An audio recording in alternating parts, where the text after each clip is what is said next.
Thus Brandir saw her from the hillside and turned to cross her path, but he was still behind her when she came to the ruin of Glaurung, nigh the brink of Kabed in Aras. There she saw the dragon lying, but she heeded him not, for a man lay beside him, and she ran to Turambar and called his name in vain. Then finding that his hand was burned, she washed it with tears and bound it about with a strip of her raiment. She kissed him and cried on him again to awake. Thereat Glaurung stirred for the last time ere he died, and he spoke with his last breath, saying, Hail, Nienor, daughter of Hurin, we meet again ere the end. I give thee joy that thou hast found thy brother at last, and now thou shalt know him, a stabber in the dark, treacherous to foes, faithless to friends, and a curse unto his kin, Turin, son of Hurin. But the worst of all his deeds thou shalt feel in thyself. Then Glaurung died, and the veil of his malice was taken from her, and she remembered all the days of her life. Looking down upon Turin, she cried, Farewell, O twice beloved, Turin Turambar, Turin Ambartanen, master of doom, by doom mastered. Oh, happy to be dead. Then Brandir, who had heard all, standing stricken upon the edge of ruin, hastened towards her. But she ran from him distraught with horror and anguish, and coming to the brink of Kabed in Aras, she cast herself over and was lost in the wild water. Then Brandir came and looked down and turned away in horror, and though he no longer desired life, he could not seek death in that roaring water. And thereafter no man looked again upon Kabed in Aras, nor would any beast or bird come there, nor any tree grow, and it was named Kabed Nairamarth, the leap of dreadful doom.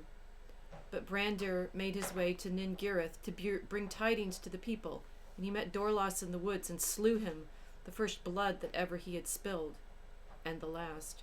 And he came to Ningirith, and men cried to him, Have you seen her? For Niniel is gone. And he answered, Niniel is gone forever. The dragon is dead, and Turambar is dead, and those tidings are good.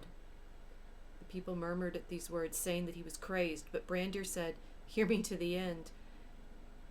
Niniel, the beloved, is also dead. She cast herself into Teiglin, desiring life no more, for she learned that she was none other than Nienor, daughter of Hurin, of Dorloman, ere her forgetfulness came upon her, and that Turambar was her brother, Turin, son of Hurin. But even as he ceased and the people wept, Turin himself came before them, for when the dragon died, his swoon left him, and he fell into a deep sleep of weariness. Welcome, I am Professor Rachel Fulton Brown, and this is The Forge of Tolkien. How many of you recognize that passage that I just read? Who is this Nienor, daughter of Hurin, and Turin, son of Hurin, and why should she be worried to find that she is in fact his sister? Well, because she's pregnant with his child. They've been married for some years, and the dragon, Glaurung, having placed both of them under a spell of forgetfulness, has brought them to this doom, such that Turin, having slain Glaurung by stabbing him underneath the belly, falls. It's almost a Romeo and Juliet moment, right? That Nienor thinks that Turin, her husband, is dead, finds out in fact Turin is not dead, but it's even worse, he's her brother, and so she kills herself. Wait, I thought we were reading Tolkien. This sounds incest, dragons, sounds like something straight out of, well, Game of Thrones. I thinking about, this is the story that Christopher published, the book of The Children of Hurin, in 2007, right? And you may therefore be familiar with it. Apparently, The Children of Hurin is sold very well because it is, as if you know it from the version in the Silmarillion, one of the longer stories from the First Age. Lightbearon and Luthien, one of the ones that Tolkien worked on over the course of his life. Right? There are several different versions, which we'll point you to right now, and it sort of lurks in the background of much of his imagining. And yet, if you are familiar mainly only with Tolkien through The Lord of the Rings, you probably never heard of Turin. You might have, I mean, if you read really, really carefully, right, you will know that he's listed among listed among the elf friends and named as such, right? That when Elrond gives Frodo, the burden of the ring to carry, and he says, "But if you take it freely, I will say that your choice is right. And though all the mighty elf friends of old," and then there's a list, right? Hador and Hurin and Turin and Beren himself were assembled together. Your seat should be among them. So Frodo, for carrying the ring, is going to be as great. Well, we know what Beren did, right? He got the Silmaril with Luthien's help back from Morgoth. Who are this Hador and Hurin and Turin, who, as we find out, married his sister? Wait, that doesn't make Turin sound like a very great hero or elf friend. The only other mention in The Lord of the Rings comes, again, sort of parenthetically and comparatively, when Sam is, making his stand against Shelob, and he has his little knife, right? Sting, right? He's got the sword, or it's this hobbit side. Well, this one, right? To stab Shelob with, and his action is compared with Turin's action, but it's saying that Shelob is even more difficult foe than Glaurung, whom Turin himself killed. And I just read you Glaurung's death throes, right? And he's been stabbed by Turin, who's then passed out from being stared at by the dragon.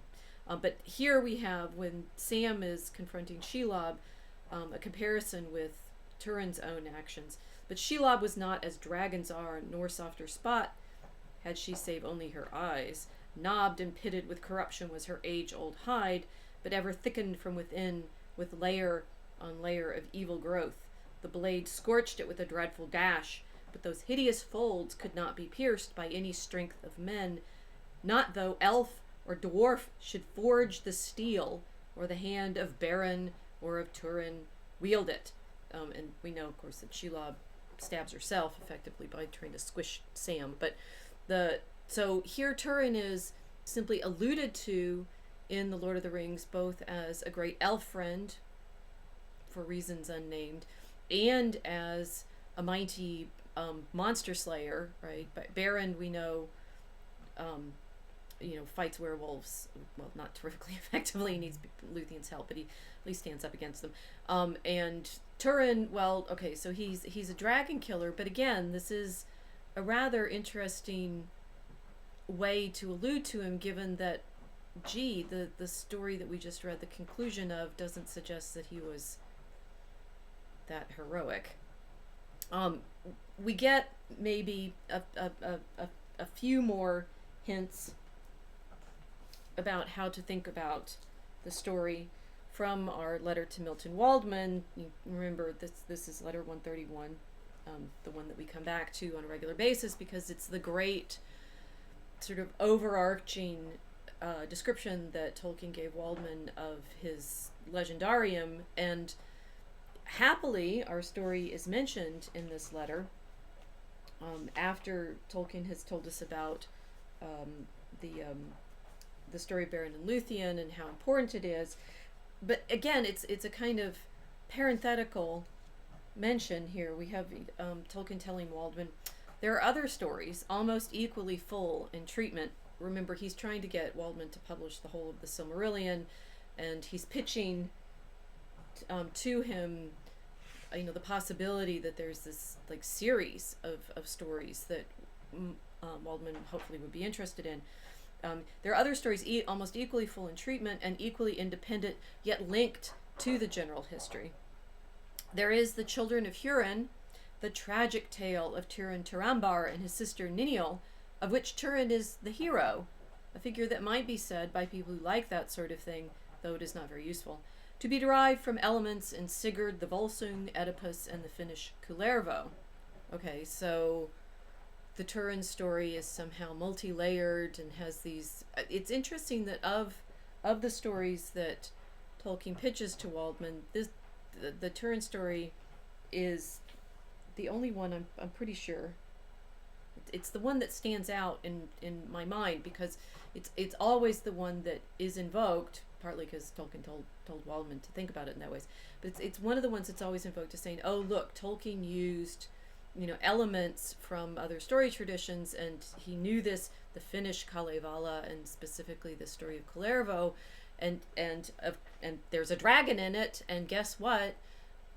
Turin kills Glaurung in exactly the same way that Sigurd kills Fafnir in the story of Sigurd the Volsung, right? Sigurd gets underneath the dragon and stabs him in the soft parts, right? So it's standard way you kill dragons. You get underneath them and stab them.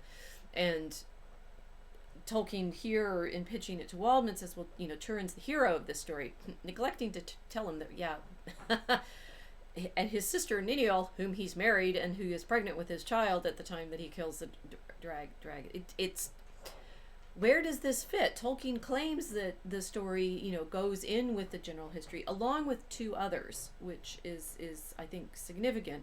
Right, we also, and this is the list that he gives, right? He said Beren and Luthien is one of the great stories, and then there's also the Children of Hurin. There's the fall of Gondolin, the chief elvish stronghold, and the tale or tales of Arendelle the Wanderer. And we mentioned Arendelle a number of times. Well, what's curious is in pitching these stories to Waldman, Tolkien doesn't make their association a little bit clearer. He explains Arendelle is important as the person who brings the Silmarillion to its end, and as providing in his offspring the main links to and persons in the tales of later ages. His function as a representative of both kinds, elves and men, is to find a sea passage back to the land of the gods, and as ambassador to persuade them to take thought again for the exiles, to pity them and rescue them from the enemy. His wife Elwing descends from Luthien. Oh, okay, so there's a connection there, and still possesses the Silmaril, but the curse still works, and Arendelle's home is destroyed by the sons of Fëanor. This provides the solution. Elwing, casting herself into the sea to save the jewel, comes to Arendelle, and with the power of the great gem, they pass at last to Valinor and accomplish their errand, at the cost of never being allowed to return or dwell again with elves or men. The gods then move again, and okay, so this is building to the great finale somehow of the Silmarillion, with Arendelle's petition to the gods, and we'll find out what they do, to be continued. But why should these stories come where they do at this climax? Well, as always, there's a genealogy that matters. That Turin and his sister Nienor were cousins of Tuor, who fled Gondolin, it's like the elvish stronghold, with Idril, the elf maiden, right? So there's another elf man marriage, right? We have Beren and Luthien, who have a son, Dior, right? And Dior marries the child of Tuor and Idril, Elwing, right? Sorry. Good grief. I'm sorry for the gnawing in the background. It's my little baby dragon, and putting him in his crate means that he now is going to spend longer than usual chawing on that bone. Okay. I'm sorry. I've managed to confuse myself with the genealogy again, and I want to make sure that I get this right. So just hold on. And I'm sorry for the sound of the dog, who is okay. I got it. All right, it's here. In the Silmarillion, it's the House of Haldor and the people of Haleth, right? So we have Turin and Nienor are the cousin of Tuor, who marries Idril, and they are the parents of Arendelle, all right? And Arendelle marries Elwing, who is the daughter of Dior and Nimloth, and Dior is the son of Luthien and Beren. I hope I have that right. He's a man, right? Oh my gosh, these names. I look at all. I look it all up before I start, and then I forget. Yes, he's a son. Okay. Dior's a man, marries Nimloth. They have a daughter, Elwing. Elwing marries Arundel, and Arundel is the son of Tuor and Idril, and Tuor is the cousin of Turin and Turin and Nienor. So that means, yet again, there's a family relationship, and you know that Tolkien thinks of it. It is very interesting that he made sure to make all his characters related in these terms, right? That there's always some way that you're finding out that the story is carried by the children of so-and-so, right? And so it's interesting that Turin and Nienor's story is called The Children of Hurin. Why should that be? Well, I've been talking us through all of these stories in the Silmarillion, which I confess that with Beren and Luthien, I think I have a grip on the main elements now, and the song part that we talked about last time, and the role of the dog, and Luthien's character as the sort of strong woman is one, right? But that she is there with her dog to help Beren over time. I'm having trouble with Turin and Nienor's story because it's very, very complicated in terms of its elements, but two, it's tricky in interesting ways to figure out what the point of it is, right? And I think some of that is because it is in fact one of the stories that Tolkien started with very, very early, right? It's in there's a poem version of it called The Lay of the Children of Hurin that is one of the earliest compositions that we have from Tolkien. It's the poem itself comes from around 1919 to 1920, right? So it's back there in Tolkien's imagining, like the story of Beren and Luthien as central to his whole exercise in making this mythology. But he admits in a number of places that he had actually been trying to rewrite this other story, this story of Kullervo from the Kalevala previously, and certain elements that he puts into the story of Turin, this story of Turin and his sister, come directly from Kullervo. Most particularly that Kullervo in this Finnish epic, the Kalevala, he's not a particularly likable character, but I'm not sure Turin is either. But he manages, to get separated from his family, to be trying to take revenge on various people, and at one point, finds his sister in a sleigh, and doesn't realize that she's his sister, and talks her and seduces her, and then finds out that she's his sister, and things end badly, right? So that element of the incest is strong, and then Tolkien says, well, it's also from Oedipus, which I think he's saying that this meeting of the family members, not the misrecognition and so forth, is really important.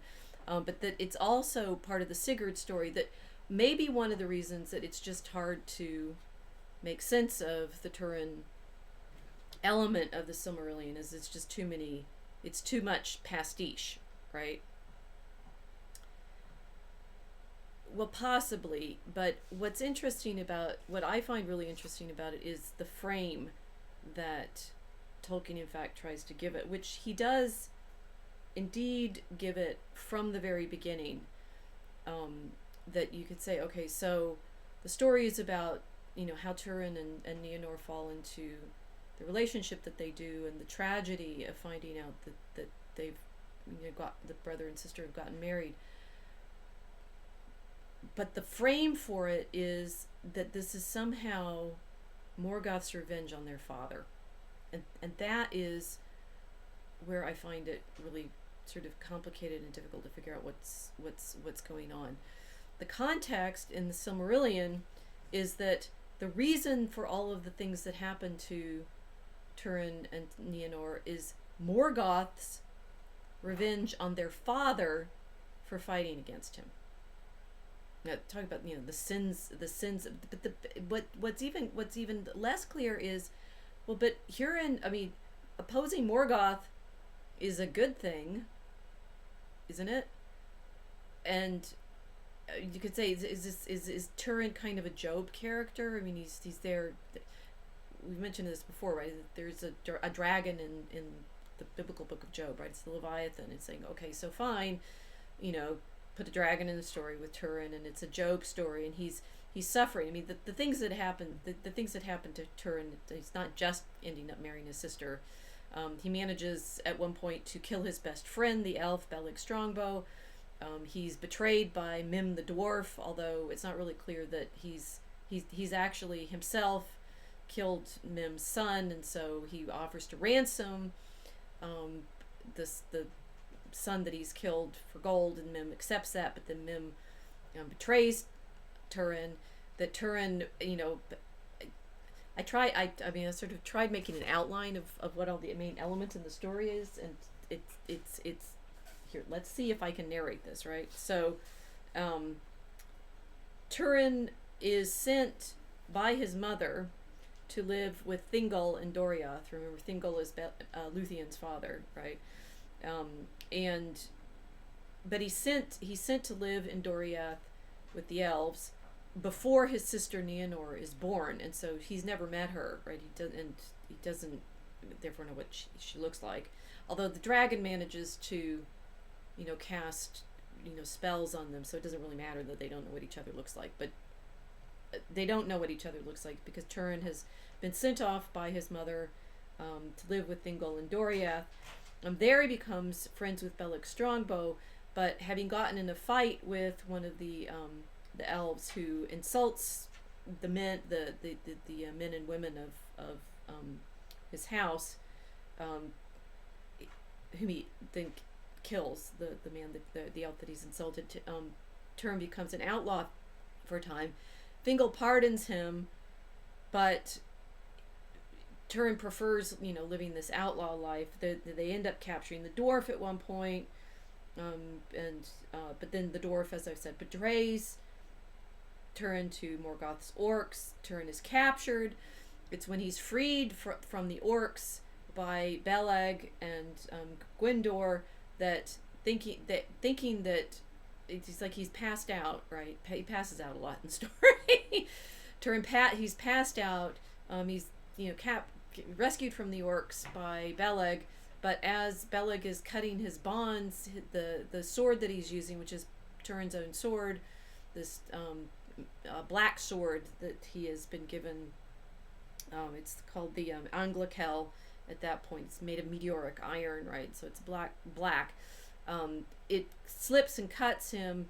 He thinks that Beleg is an orc, slays him, and then finds out, oh no, he's killed his best friend.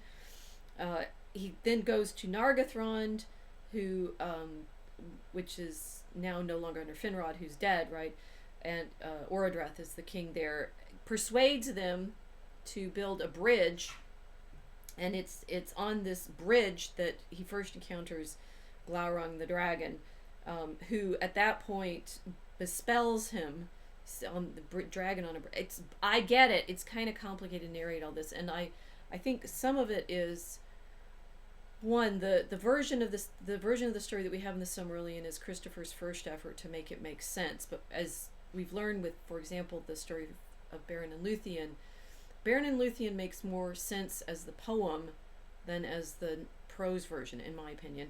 And I think a similar thing is going on to a certain extent with the Silmarillion version of Turin, that the compressed, sort of tight narration that Christopher tries to give the Silmarillion makes it really hard to feel the episodes, right? And I think that's actually what's happening here, that if you think of it more like different cantos in this longer poem, there are sort of closing episodes, and here's the climax to this one, and here's the climax to that one, and here's the climax to that one. It's like it does turn into the same sort of problem as narrating the arc of something like a television series like Game of Thrones, right? That each episode will have its kind of climactic thing, and figuring out it's like, so we've killed Bellic Strongbow, and then we're an outlaw, but now we're not, and we capture the dwarf, and then the dwarf betrays us, and then we're captured by orcs, and then we kill Beleg, and then we're at Nargothrond and build a bridge, and then the dragon comes, and the dragon bespells Turin, lying about his mother and sister. Also, by this point, living in Nargothrond, which this, and all of these reincorporations do matter eventually. Turin has fallen in love with or Elf Maiden has fallen in love with Turin, and she's captured Findulas, but then Glaurung gives Turin a horrible choice whether to go try to rescue his family or to go to rescue the Elf Maiden. She dies. Her burial mound is where Turin first sees his sister, who's been put under a spell by Glaurung by this point to forget herself. She's found naked on the death mound of Findulas. Turin falls in love with her. They live together for 3 years, by which point they get married. And then we get closer to the scene that I just read, that Glaurung's come back out 3 years later, and Turin manages to kill him, but by that point, Nienor has shown up. The women never stay put in the stories, right? Luthien should have stayed put while Beren went and tried to get the Silmaril, which she didn't, but he needed her. Nienor, aka Nienor, has followed along with Turin, how he's been going after the dragon, so she finds him swooned by the dragon. The dragon, explains to her that she's a sister and so forth, and so both of them die, right? Although Turin, it's not until Turin's killed somebody else, Brander, for he thinks lying about what's happened to Nienor, and then he finds out that in fact it's true that he is. Okay, at what point in this story is it really?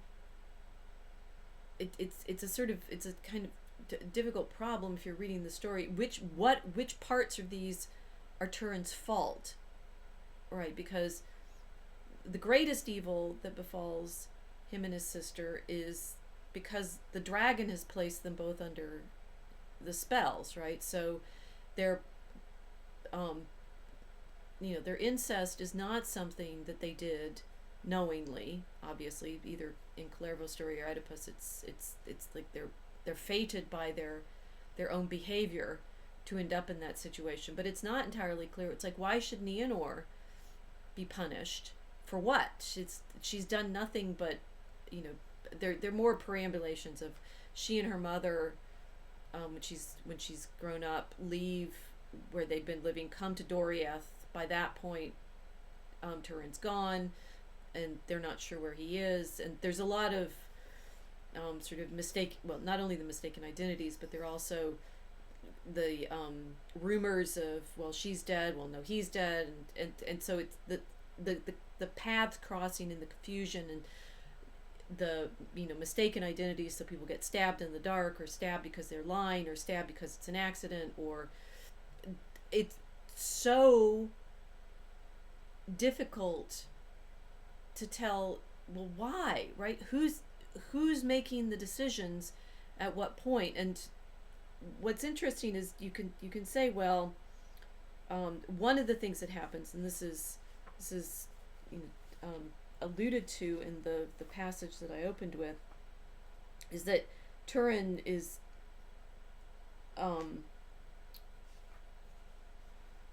boasting at one point that he is Turambar. This is after he's the first time driven Glaurung off, master of doom, that he himself can take control of his own fate, but of course he can't because of the way the dragon has mixed things up. That it seems a bit overkill as a boast, when, as far as you read the story in the Silmarillion, what Turin mainly wanted to do was, well,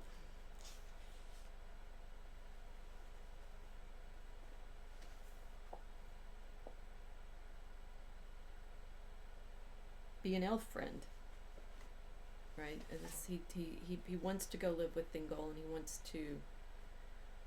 he is truly an elf friend to Beleg, although he ends up killing him. He hopes to defend Nargothrond, although he ends up bringing the dragon on them.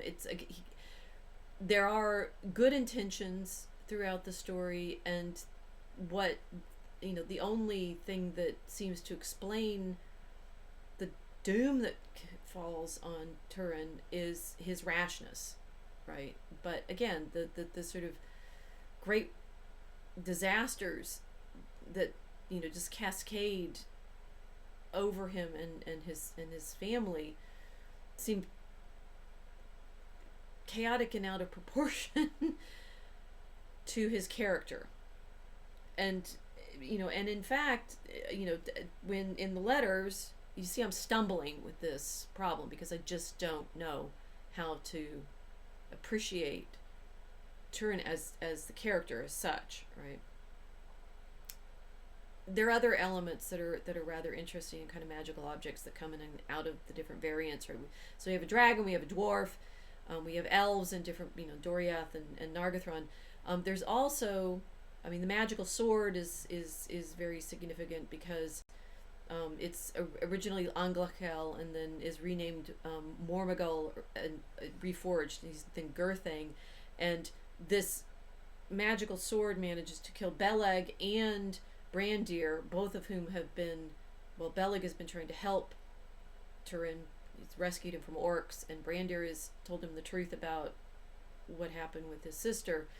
And in the at the end, Turin uses this sword to kill himself, and asks the sword.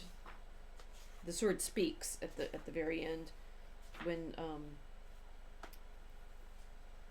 Turin talks to it. Hail Gurthang, no lord or loyalty dost thou know, save the hand that wieldeth thee. From no blood wilt thou shrink, wilt thou therefore take Turin Turambar, wilt thou sway me swiftly? And from the blade rang a cold voice in answer, Yea, I will drink thy blood gladly, that so I may forget the blood of Beleg my master, and the blood of Brandir slain unjustly, I will slay thee swiftly. So Turin throws himself on his own sword and commits suicide. There's also a magic helmet, his dragon helm, that his mother sends to him when he's in Doriath. And what's interesting about it is the dragon helm part of it. It seems to have a visor that is like mask-like, and it makes him look like a dragon. Now, one thing that I found very interesting in sort of reading through all of this is Tolkien makes much less of this mask element than it seems like he ought to, right? Because I'm so mask oriented, right? But he says that Turin, defended by his dwarf mask, could withstand the approach of Glaurung, but in the Silmarillion version, we don't understand that. Well, it's because the mask itself sort of represents Glaurung. It's like a mirror of Glaurung. All of these elements are there and potential, and could have made this magnificent story, but it's almost as if Tolkien himself didn't know exactly how to weight the different parts of it.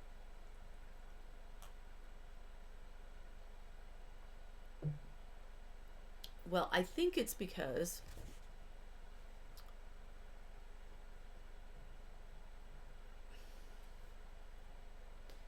it's trying to understand what fate is, and there is a strong element throughout Turin's story that he's doom. He's going to be Turambar. He's going to be master of doom. He's going to be master of his own fate.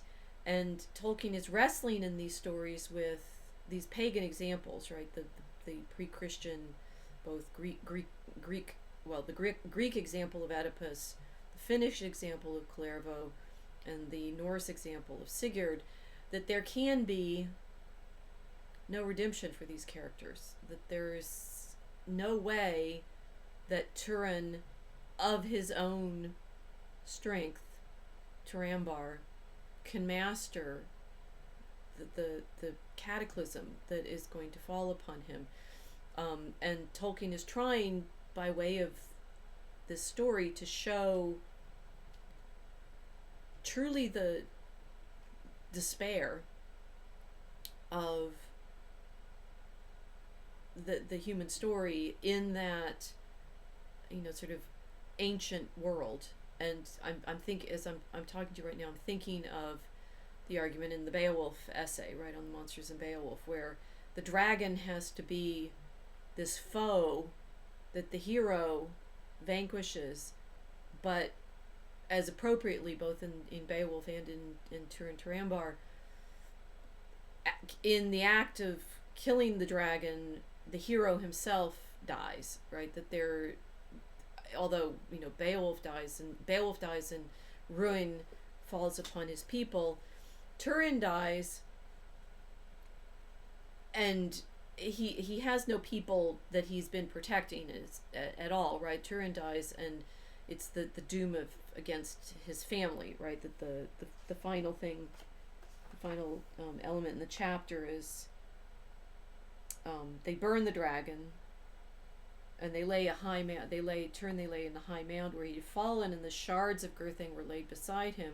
And when all was done, the elves sang a lament for the children of Hurin, and a great grey stone was set upon the mound, and thereon was carven in ruins of Doriath, Turin Turambar, Dagnir Glaurunga, and beneath they wrote also Nienor Nienor. But she was not there, because she's jumped into the river, nor was it ever known whether the cold waters of Teiglin had taken her.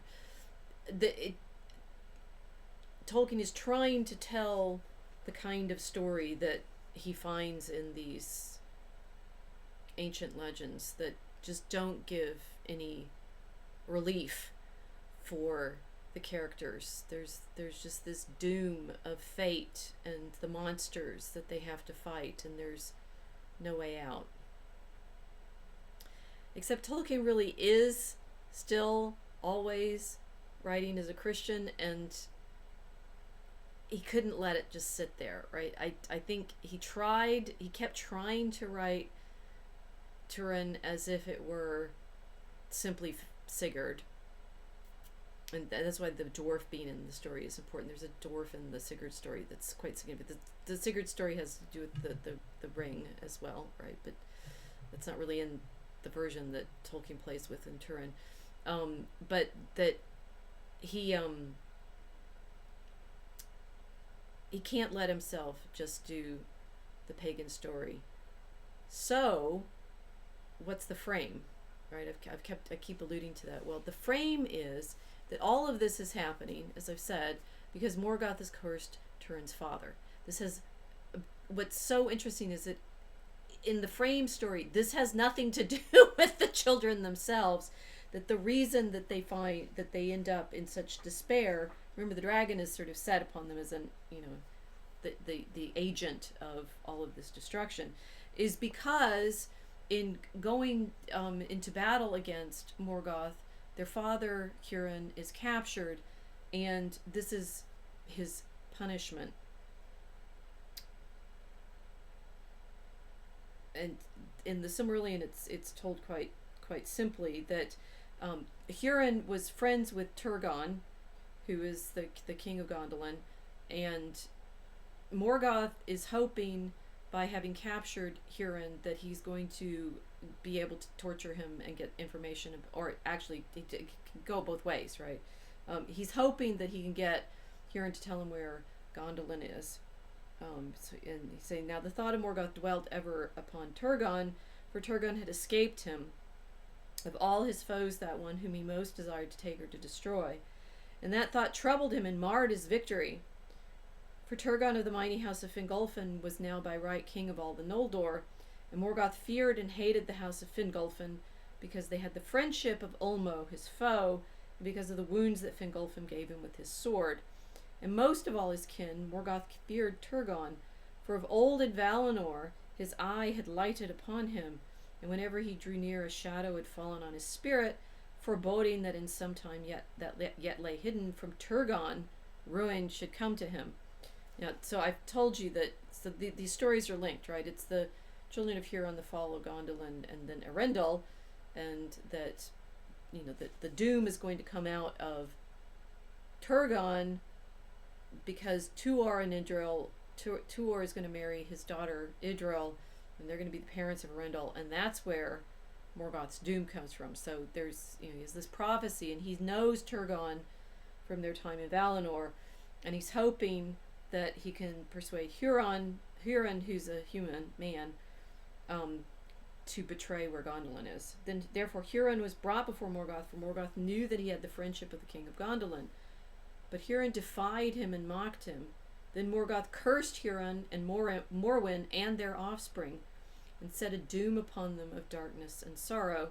And taking Huron from prison, he set him on a chair of stone upon a high place of Thangorodrim. That's Morgoth's fortress, right? There he was bound by the power of Morgoth, and Morgoth, standing beside him, cursed him again, and he said, "Sit now there, and look out upon the lands where evil and despair shall come upon those whom thou lovest. Thou hast dared to mock me, and to question the power of Melkor, master of the fates of Arda. Therefore with my eyes thou shalt see, and with my ears thou shalt hear, and never shalt thou move from this place until all is fulfilled unto its bitter end." And even so it came to pass. But it is not said that Huron ever asked of Morgoth either mercy or death for himself or for any of his kin. So now this is the frame for what happens to Turin and Nienor, is that it's because their father, who's been captured after the Battle of Unnumbered Tears, right? It's the Nirnaeth Arnoediad, Unnumbered Tears, for no song or tale can contain all the grief. I think Tolkien never wrote it, right? So we have this great battle in which the elves and the men are allied against Morgoth. The reason it's like the ricocheting backstory, right? The reason that they're encouraged is because Beren and Luthien have captured the Silmaril, and so they're thinking, oh, now this is a good time, we can go against Morgoth. And Glaurung comes out in that battle, and it's great defeat for the men and human beings. However, and this I think is an interesting detail, which I've never seen anyone really focus on, but then I hadn't focused on it before, so maybe I wasn't paying attention, that the dwarves fight at this time, and they have great masks. The dwarves have great masks that they wear in battle, hideous to look upon, and those stood them in good stead against the dragons. I wonder that they're not dragon masks used in The Hobbit, right? Are there? Did I just not pay attention? And but for them, Glaurung and his brood would have withered all that was left of the Noldor. But now the Naugrim, that's the dwarves, made a circle about him when he assailed them, and even his mighty armor was not full proof against the blows of their great axes. And when in his rage Glaurung turned and struck down Azagel, lord of Belegost, and crawled over him with his last stroke, Azagel drove a knife into his belly and so wounded him that he fled the field. Okay, so again, there's also one of the Balrogs at this battle. It's curious that, as I'm sure you all appreciate from the Lord of the Rings, is sometimes the biggest battles are the least narrated, and so you have to really be paying close attention to recognize that there's this suddenly significant action that we've had. So they're the dwarves in their dragon masks, and Turin is going to have one of those dragon masks, and it helps him against Glaurung. So dwarves, dragons, dragon masks, stabbing them underneath. There's all of these elements. The reason that Turin ends up in the problem that he does, though, is because Huron is captured.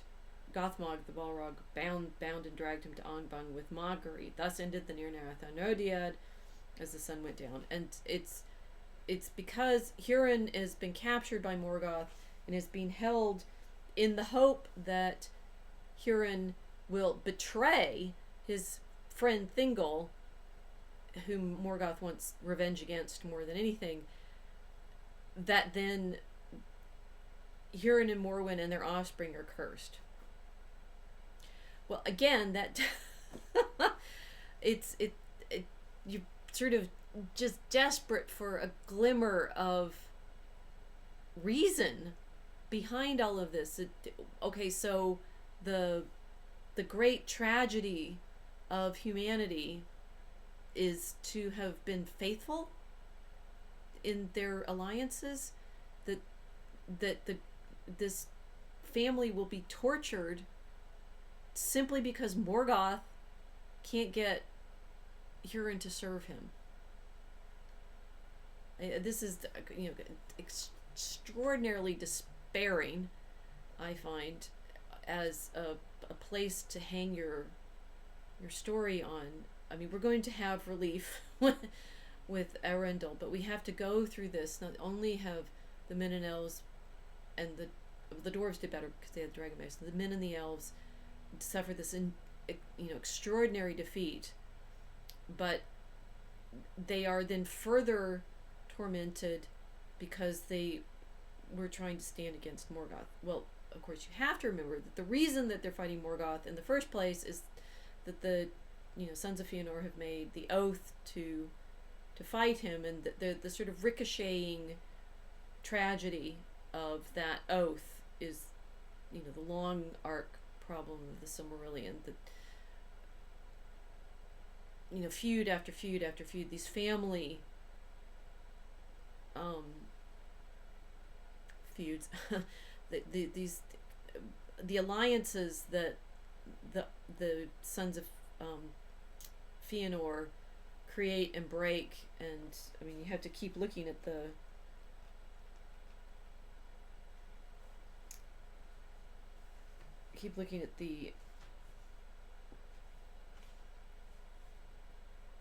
genealogies to keep track of, well, why would they care, right? Because if Fëanor and his sons, and Fingolfin and Finarfin's son Finrod, then we turn the page and it's Finrod and Gladriel and Olwe, and somehow the elves all end up dragged into this unending warfare because of Fëanor's sin, right? That oath that he makes, and the kinslaying, and that it's persisted with Morgoth's revenge against Fëanor, but Morgoth stole the Silmarils in the first place and killed. It's like, how can there be so much sorrow and death without it being anybody's fault as such, right? That they're all caught up in these kinslaying. Well, I think Tolkien, I mean, it's interesting to say what kind of story makes sense for a mind that believes in the Blessed Trinity. That someplace sin has to come in and not just fate. I mean, Turin tries to make himself master of his own doom, and if fate is nothing but Morgoth's claiming that he's in control, and so he gets to decide what goes on in all of these stories, there's literally no way out. Okay, well, my problem then is, it's like saying, where's the sin, right? Where is the fall? Is there a fall? Because every story has to have a fall. Tolkien's told us that. Every story has to have a reason, some kind of, I mean, it's interesting to say, some kind of logos. We have to have some kind of, yes, there's a choice. There's some choice there. 'Cause to have Turin simply be punished for nothing, I mean, it's in fact punished for his father's keeping faith, just seems wrong. There's so much wrong in that. Well, there's a longer version of the story in Unfinished Tales, and I would say it's a much longer version. It's much more detailed, and I was trying to reading it through and saying, where do I find, like with Beren and Luthien, I was saying, okay, the songs, that really matters. I think that the key elements to at least start with are at the beginning in this story, and there's several different pieces that need to be put in place, right? The first is that Morgoth sends a pestilence, a plague. And you realize that I'm wrestling with all of this because I think I mean, we're wrestling with right now in our own lives in 2021 a sense of this kind of doom, right? It's like, what did we do?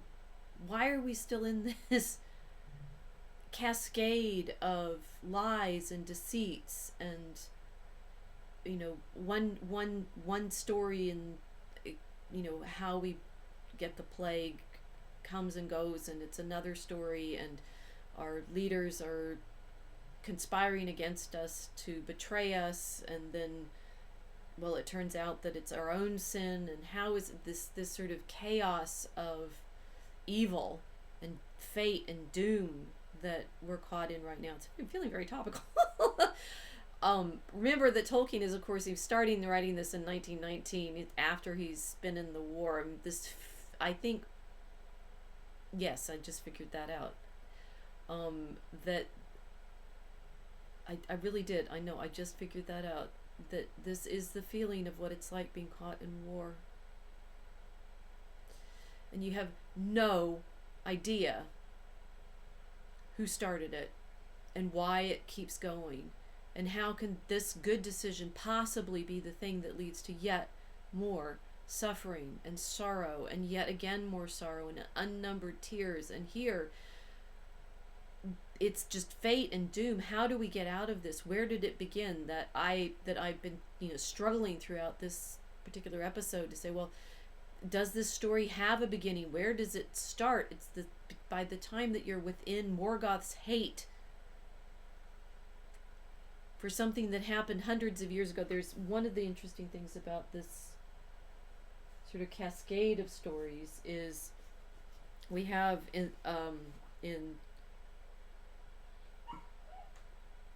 one of the volumes of the History of Middle-earth: Lost Road, the later Annals of Beleriand, and you can get a sense of how many hundreds of years have gone into this story, and recognize that now we're in sun time and human time. These are the centuries are starting to weigh on the story. Back in Valinor, when it's the tree time and thousands of years are passing, and it's the annals of Valinor are kind of surreal in the thousands of years that can pass. But now that we're in the Annals of Beleriand,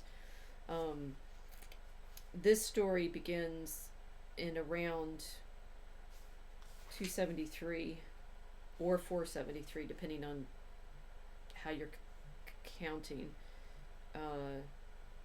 It's in 273 that Nienor is born, and the tragedy of their marriage is 298, and their death in 299.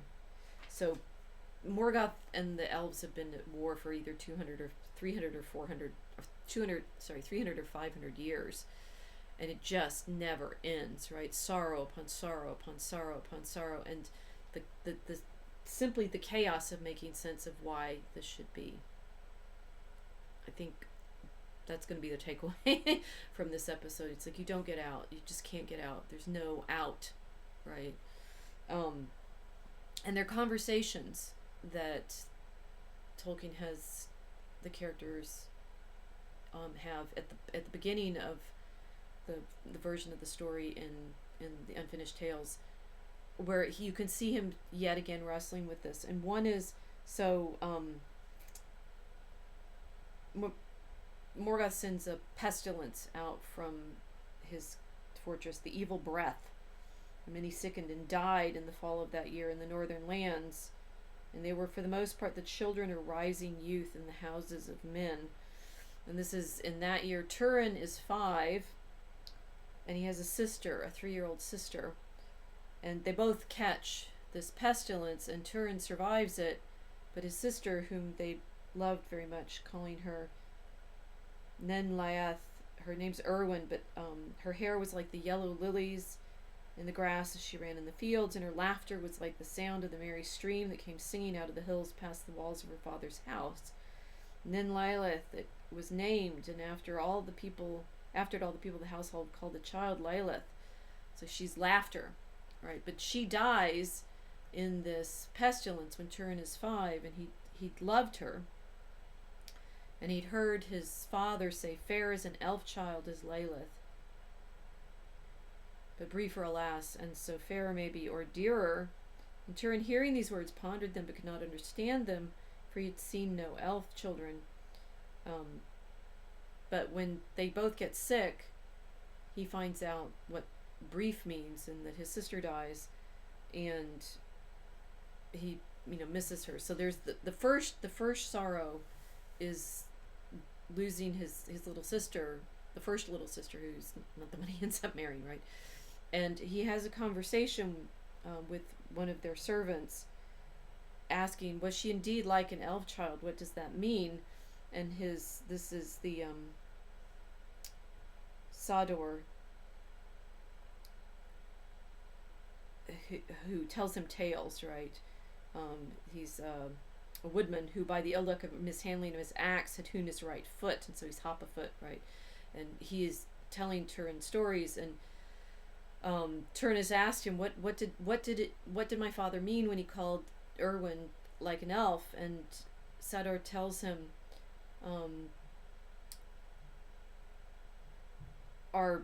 was she like an elf child? Sador says, very like, for in their first youth the children of men and elves seem close akin, but the children of men grow more swiftly, and their youth passes soon, such is our fate. Then Turin asked him, what is fate? And I think this is Tolkien's wrestling with this problem of Morgoth is going to tell Huron, like, I'm the god of fate. I'm in charge of fate.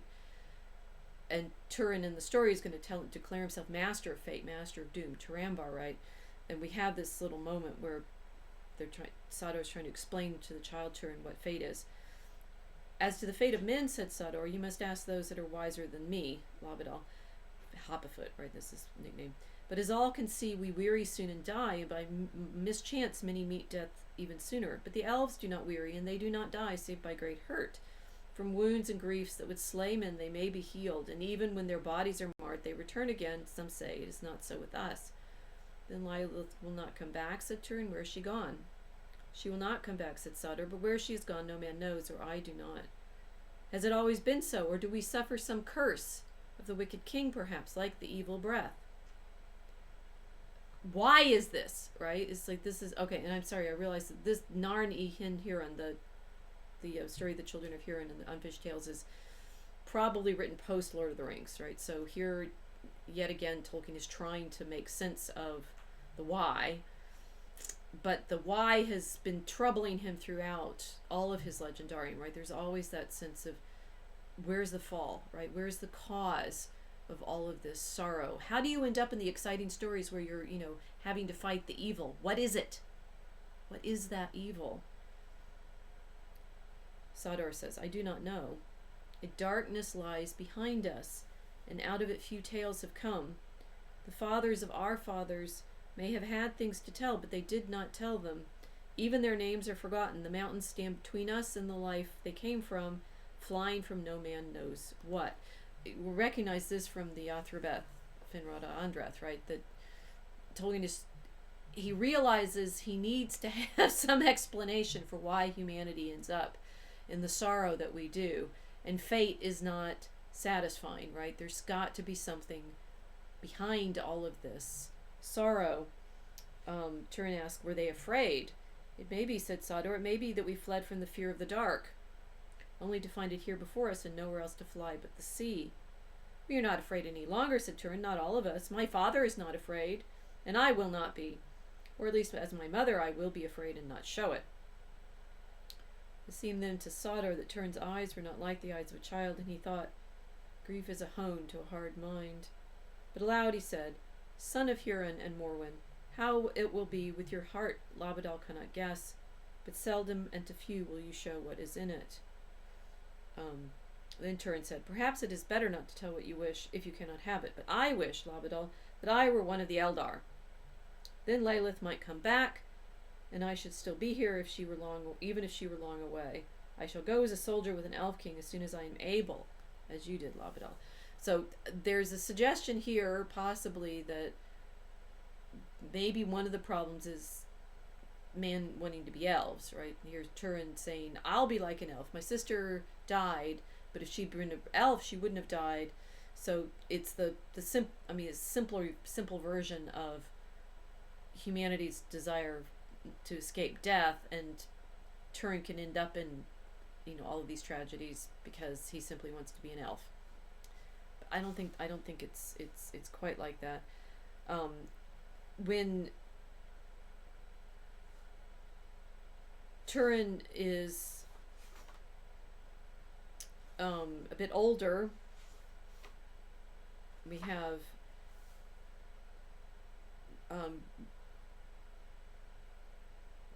his parents talking about, what are the Elven kings up to, if what might befall if they went well or ill, and at this point, Huron recognize he's going to go off to battle, right, to fight on the part of the elves. His heart was high with hope, and he had little fear for the outcome of the battle, for it did not seem to him that any strength in Middle Earth could overthrow the might and splendor of the Eldar. They have seen the light in the west, he said, and in the end darkness must flee from their faces. Morwen did not gainsay him, for in Huron's company the hopeful ever seemed the more likely. But there was knowledge of elven lore in her kindred also, and to herself she said, and yet, did they not leave the light? And are they not now shut out from it?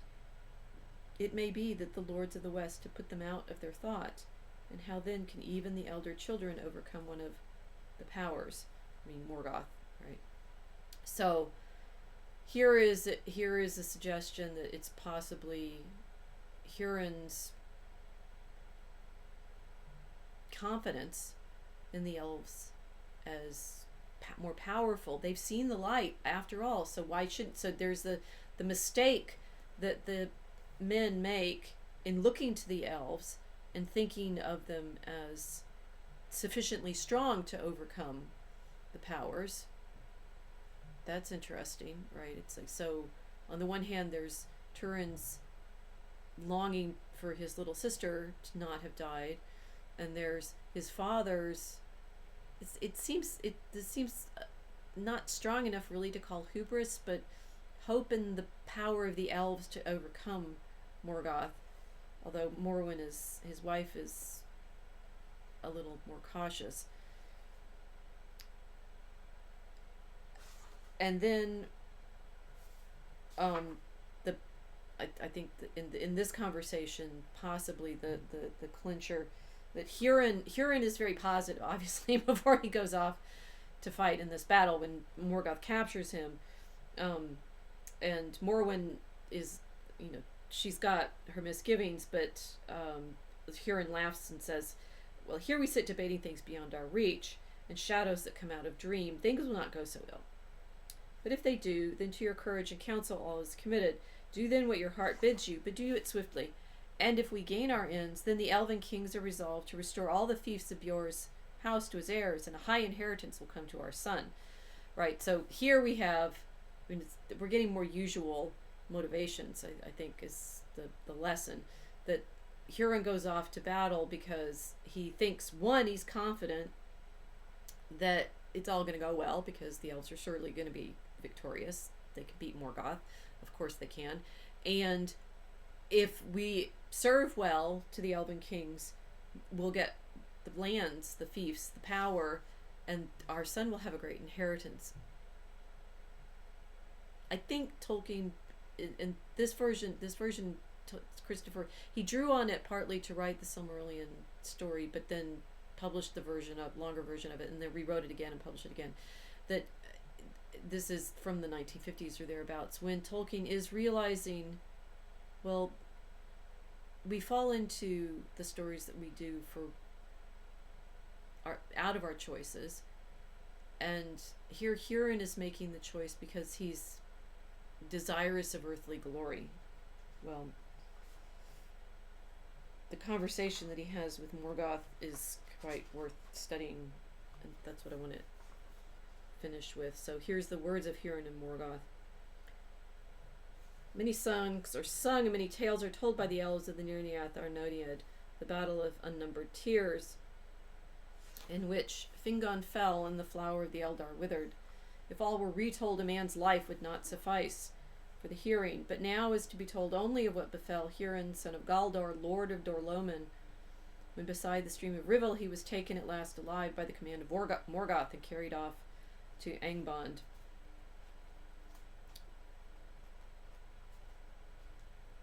There's a footnote. I wanted to see what it said. Oh, but he says, okay, the fuller version of the battle is in that part of the text, but it's not really told.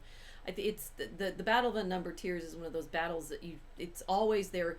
I guess now that we're learning that this is Tolkien's struggling, I think, with just continuing despair of war.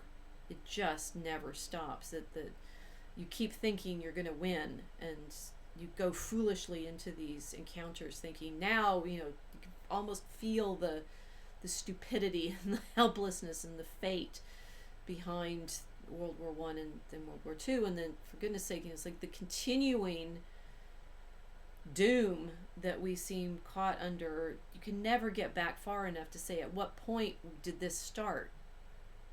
Hundreds of years ago, thousands of years ago, we're still in this same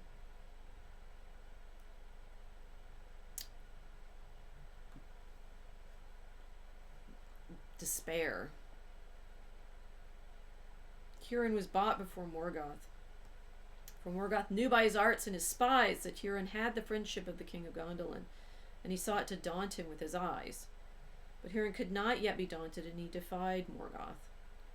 Therefore Morgoth had him chained and set in slow torment, but after a while he came to him and offered him his choice, to go free whither he would, or to receive power and rank as the greatest of Morgoth's captains, if he would but reveal where Torgon had his stronghold, and aught else that he knew of the king's counsels. So Morgoth is trying to get Huron to betray Turgon. But Huron the Steadfast mocked him, saying, "Blind are you, Morgoth Bogler, and blind shall ever be, seen only the dark. You know not what rules the hearts of men, and if you knew it, you could not give it. But a fool is he who accepts what Morgoth offers. You will take first the price and then withhold the promise, and I should get only death if I told you what you asked." He was not wrong. Then Morgoth laughed and said, "Death you may yet crave from me as a boon." Then he took Huron to the Howden near Neath, and it was then new built, and the reek of death was on it. And Morgoth set Huron upon its top, and bade him look west, towards Hithlum, and think of his wife and his sons and other kin. "For they dwell now in my realm," said Morgoth, "and they are at my mercy." "You have none," answered Huron, "but you will not come at Thurgon through them, for they do not know his secrets."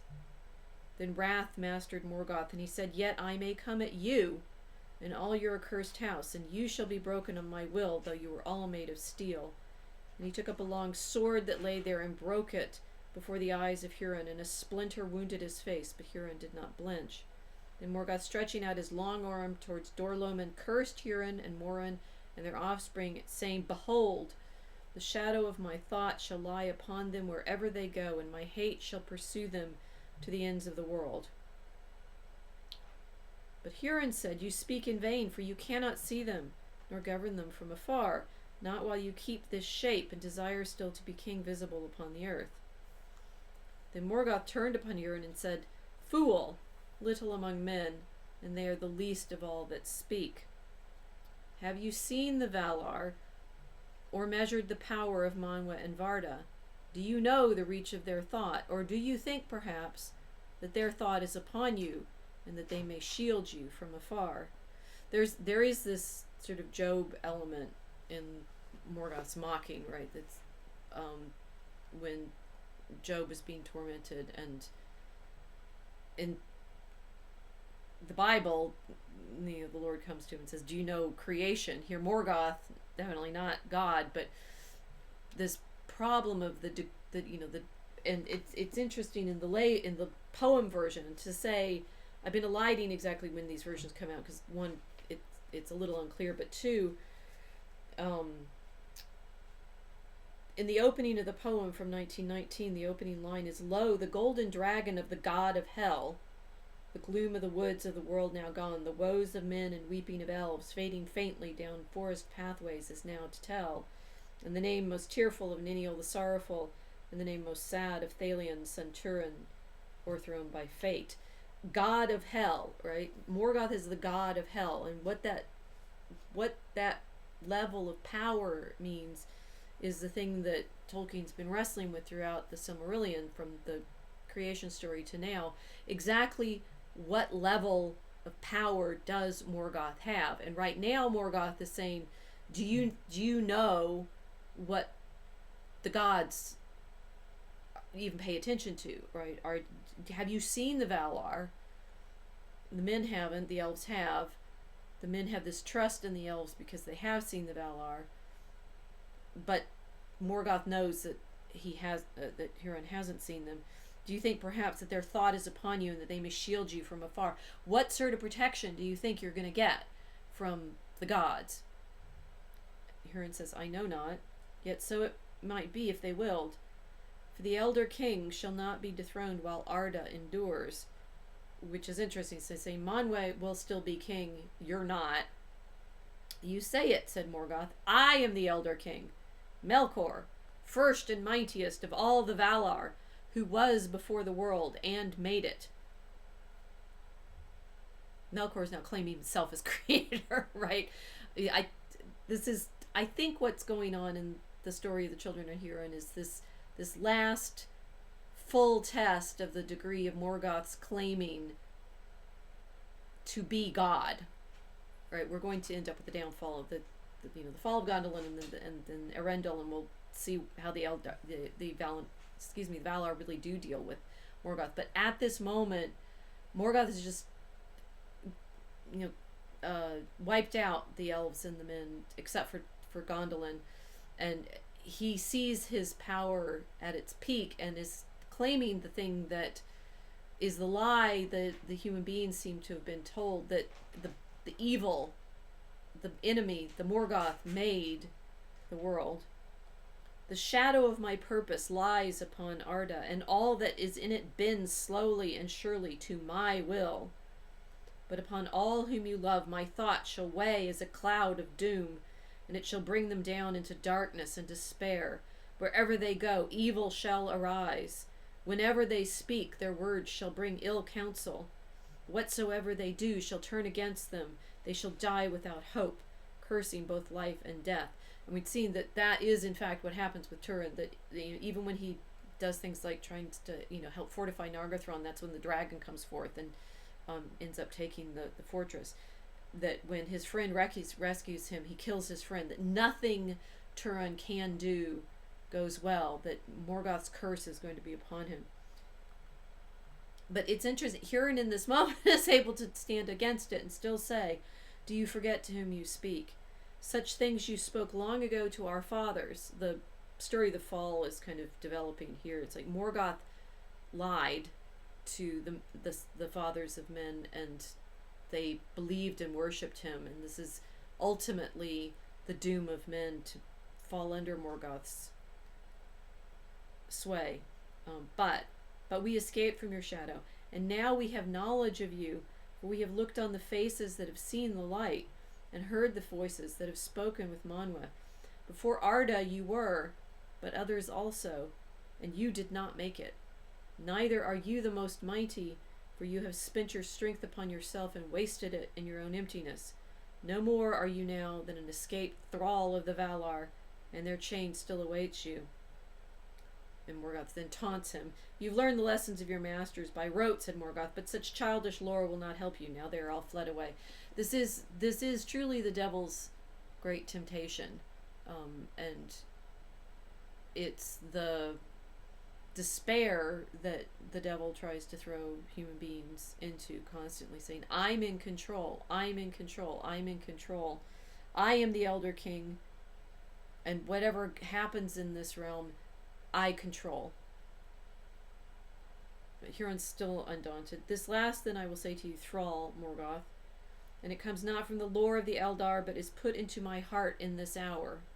You are not the lord of men, and shall not be, though all Arda and Minnow fall in your dominion. Beyond the circles of the world, you shall not pursue those who refuse you. It's like thinking about when Tolkien claims that, he always managed to not make Christianity the point of the story. He can't resist. And what I find it's like this is the moment at which finally the story of Turin starts making sense as, in fact, a Job story, how much suffering can you be placed under and not despair? Now, Turin in the end does despair and commits suicide, as we've seen. It's interesting that his father doesn't, at least in this moment, and that Tolkien is trying to write a story of what it would mean to see everything taken from you and still not lose faith. Morgoth says, "Beyond the circles of the world I will not pursue them, for beyond the circles of the world there is nothing." There's nothing beyond death, right? That's it. There is no hope for you. But within them they shall not escape me until they enter into nothing. "You lie," said Huron. "You shall see, and you shall confess that I do not lie," said Morgoth. And taking Huron back to Angbon, he set him in a chair of stone, and upon a high place of Thangorodrim, from which he could see afar the land of Hithlum in the west and the lands of Beleriand in the south. There he was bound by the power of Morgoth, and Morgoth, standing beside him, cursed him again and set his power upon him, so that he could not move from that place, nor die, until Morgoth should release him. "Sit now there," said Morgoth, "and look out upon the lands where evil and despair shall come upon those whom you have delivered to me. For you have dared mock me, and have questioned the power of Melkor, master of the fates of Arda. Therefore with my eyes you shall see, and with my ears you shall hear, and nothing shall be hidden from you." So in fact, this horrible story of the dragon and the incest is all Morgoth's revenge on Huron for defying him and saying, "You are not the Lord of men." Now, I'd say, yet again, we have Tolkien, working it through his stories, working through a great theological truth. And I do think this is his Job story, but it's not Turin who's Job, it's Huron. And his test is to see his entire family wiped out, which is Job's test, right? That is indeed what happened to Job. And to get the sequel to this, we have to go back to the Silmarillion and find out indeed Huron eventually is released, broken and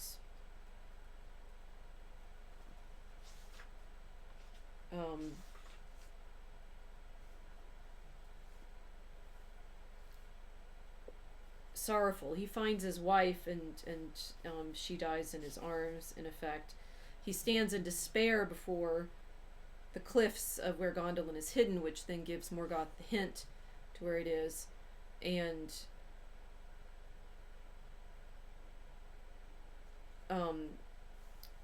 he finds Mim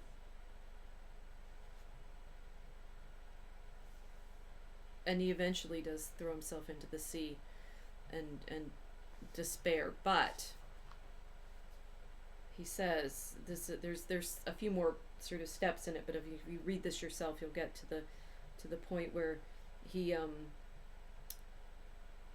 he learns from he goes to Doriath, he explains to Thingol what has happened to him, and returns a necklace that the dwarves had made, and that it had part of the story, right? We'll get that. Having returned it, he says, "Receive now, Lord, the necklace of the dwarves as a gift from one who has nothing, and as a memorial of Huron of Dor-Lómin, for now my fate is fulfilled and the purpose of Morgoth achieved. But I am his thrall no longer." Then he turned away and passed out from the thousand caves, and all that saw him fell back before his face, and none sought to withstand his going, nor did any know whither he went. But it is said that Huron would not live thereafter, being bereft of all purpose and desire, and cast himself at last into the western sea. And so ended the mightiest of the warriors of mortal men. Tolkien can't save him because there is no salvation in this kind of story in the mythology that he's working with. But he can test him, and the test, very interestingly, that Tolkien continually gives his human characters is of worshipping Morgoth or not, right? The elves don't ever have that problem, right? Because they know what Morgoth is, and they've seen the Valinor, so they've seen the Valar in Valinor. They know who the Valar are, and they've defied them, as it were, right? They've defied the gods, but the human beings are, as we've been talking about in these last several episodes, torn with this problem of, do we trust the elves? Do we go with the elves? Can they actually help us?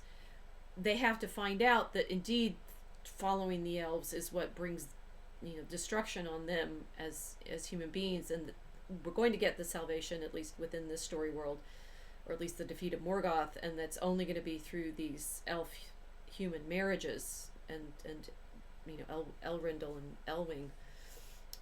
But the temptation and the problem for the human beings is always going to be whether or not they worship the Lord of the world, and whether they'll fall in with that temptation.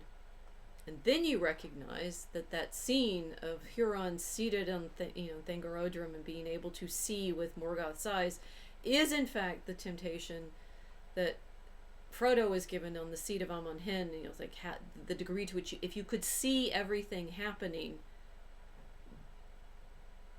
would you be able to withstand it? But also, would you think that the simply seeing it is the control over it? And Morgoth is claiming that he's in control of the fate. The question is, as always, is Morgoth right, or is he lying? Well, we know the devil lies, so we have to find out how Morgoth is taken down in the long run. But I think if I've wrestled with this particular story enough, I'm not sure I'm completely satisfied with it. But I know that what Tolkien is trying to wrestle with now is this problem of, when we're trapped in the war, do we give in to the despair of thinking that Morgoth is actually in charge? Let's pray we don't. Thank you for joining me. To be continued.